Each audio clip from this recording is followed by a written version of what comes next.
ناپاکې ښځې د ناپاکو نارینهو لپاره دي او ناپاکه نارینه د ناپاکو ښځو لپاره.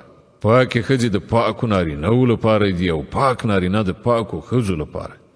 د دوی لمن له هغو خبرو څخه پاکه ده چې جوړونکي یې غوټه کوي. د دوی لپاره بښنه ده او ښه روزي. ای مؤمنانو، له خپلو کورونو څخه پرته نورو کورونو ته تر هغه پورې مه ننوځئ تر څو چې رضایت ترلاسه نه کړئ او پر کورنۍ باندې سلام وانچوئ. دا کړنلاره ستاسې لپاره ډیره ښه ده. ایله ده چې تاسې به دې ته پاملرنه وکړئ. نو که هلته مو څوک ونه میندل نو مه ننوځئ تر څو چې تاسې ته اجازه ونه شي، او که تاسې ته وویل شي چې بیرته وګرځئ نو بیرته لاړ شئ. دا ستاسې لپاره ډیره پاکه کړنلاره ده او تاسې چې څه کوئ الله ورباندې ښه پوهیږي.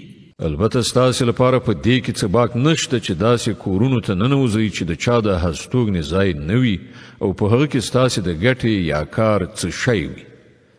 تاسې چې څه ښکاره کوئ او څه چې پټوئ په ټولو باندې الله خبر دی. ای پیغمبره، مؤمنانو نارینهو ته ووایه چې خپل نظر تر کنټرول لاندې وساتي او د خپلو شرمځایونو ساتنه وکړي.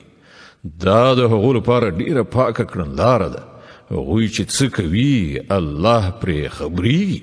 او ای پیغمبره، مؤمنو ښځو ته ووایه چې خپل سترګې تر کنټرول لاندې وساتي او د خپلو شرمځایونو ساتنه وکړي او خپل ځان جوړونه او سینګار دې نه ښکاره کوي پرته له هغه چې په خپله څرګند شي، او پر خپلو سینو دې د خپلو پوړونو پلونه واچوي. هغوی د خپله ځان جوړونه سینګار نه ښکاره کوي مګر د دې خلکو په وړاندې میړونه، پلرونه، د میړه پلرونه، خپل زامن، د میړونو زامن یعنی بونځیان، ورونه، وریرونه، خورییونه، د خپل تبع ښځې یعنی مسلمانې، خپل مملوک، خپل هغه لاسلاندې نارینه چې څه بل شان غرض نه لري، او هغه ماشومان چې لا تر اوسه پورې د ښځو له پټو خبرو سره آشنا شوي نه وي، یعنی په هغو کې جنسي غریزې نه وي راژوندی شوي.